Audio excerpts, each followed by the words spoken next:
علامہ خادم حسین رضوی رحمۃ اللہ تعالی علیہ۔ آپ 3 ربیع الاول 1386 ہجری بمطابق 22 جون 1966 عیسوی کو اٹک میں حاجی لال خان عوان کے ہاں پیدا ہوئے۔ ابتدائی تعلیم گاؤں ہی میں حاصل کی، جس کے بعد دینی تعلیم کے لیے جہلم چلے گئے اور اس وقت ان کی عمر بمشکل 8 سال ہی تھی۔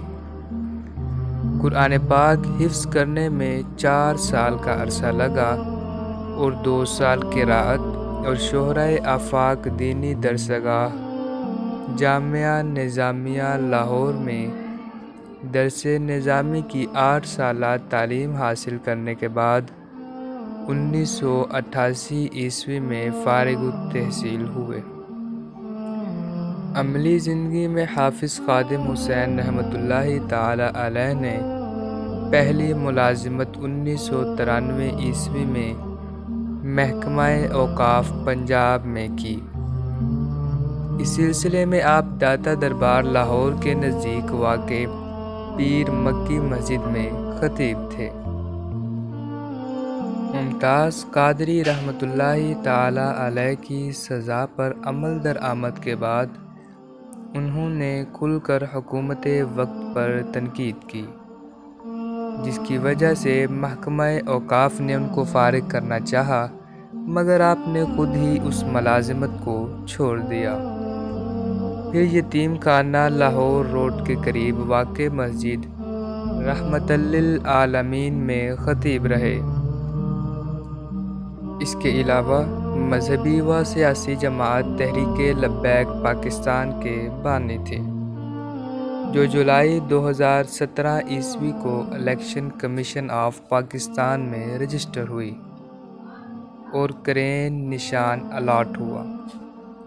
خادم حسین رضوی رحمۃ اللہ تعالی علیہ کی جماعت تحریک لبیک پاکستان نے 2018 عیسوی کے عام انتخابات میں بھی حصہ لیا اور سندھ اسمبلی میں 2 نشستیں حاصل کیں اور مجموعی طور پر پورے ملک سے 22 لاکھ ووٹ حاصل کر کے سب کو حیرانی میں ڈال دیا۔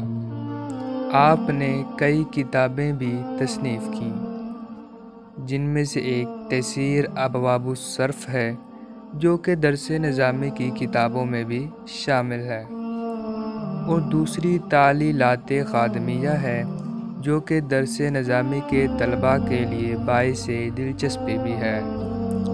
خادم حسین رضوی رحمۃ اللہ علیہ 2 عشروں سے جامعہ نظامیہ رضویہ میں تدریس کر رہے تھے۔ اس کے علاوہ تحریک ختم نبوت پاکستان اور مجلس علماء نظامیہ کے مرکزی امیر رہے۔ دارالعلوم انجمن نعمانیہ سمیت کئی مدارس، تنظیمات اور اداروں کے سرپرست و نگران رہے۔ اس کے علاوہ حافظ خادم حسین رضوی رحمۃ اللہ علیہ کی اولاد میں 2 بیٹے اور 4 بیٹیاں شامل ہیں۔ بیٹوں کے نام حافظ محمد سعد حسین رضوی اور حافظ محمد انس رضوی۔ دونوں بیٹے حافظ قرآن ہیں۔